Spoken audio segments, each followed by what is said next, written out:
Hey guys, I wanted to talk to you guys about the succession activity or the succession writing prompt you guys are going to be working on. I know writing is not the most exciting thing. I know you guys mostly don't like doing it, but expressing your ideas and really using evidence to support your claims is a really big part of science and learning how to do science properly and expressing your ideas, expressing your thoughts and your mastery of the content. Okay.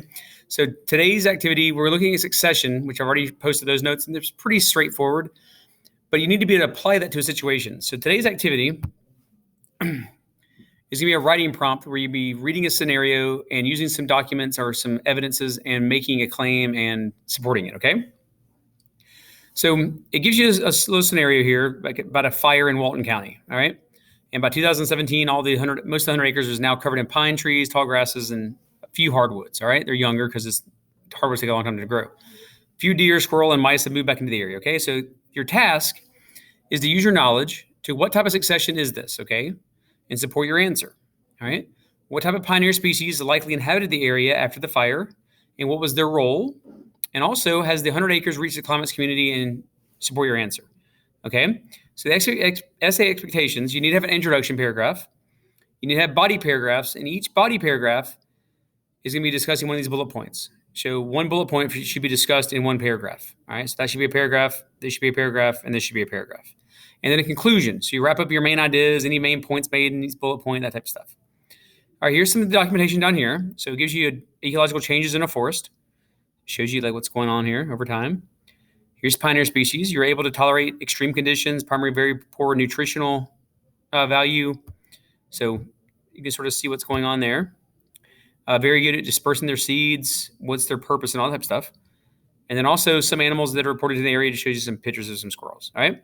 So what you're doing basically just answering the questions. So your introduction should define succession and discuss each type of successions. That's maybe 3 to 4 sentences. Like what is this succession? What is primary? What is secondary? Okay.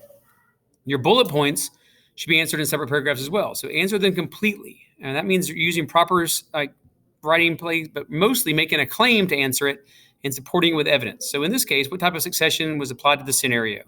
There was a fire, all right? And within less than 20 years, it's back to 100 acres of tall pine woods and stuff. So a fire happened. So your type of succession would be secondary succession. The reason there's soil there. The evidence is that you can see in the pictures here, right? There's soil there. In the ecological document A, it's showing you that softwood pines are back. There's soil. It didn't take a long time to make the soil. That's a big case. That's your evidence. All right. So answer each of those, and then a conclusion. This should be like a wrap up. So restate the main ideas of your essay, really. So when you're saying it in your conclusion, this example was secondary succession. The pioneer species that grew in this area would have been grasses due to this. The 100 acres has or has not reached the climax community because of this. So it really introduction for 3 to 4 sentences. Each body paragraph, 3 to 5 sentences. And then in conclusion, 4 to 6 sentences. Okay? I hope that explains what you're doing in this. Just write it on the bottom of this or just do it separately.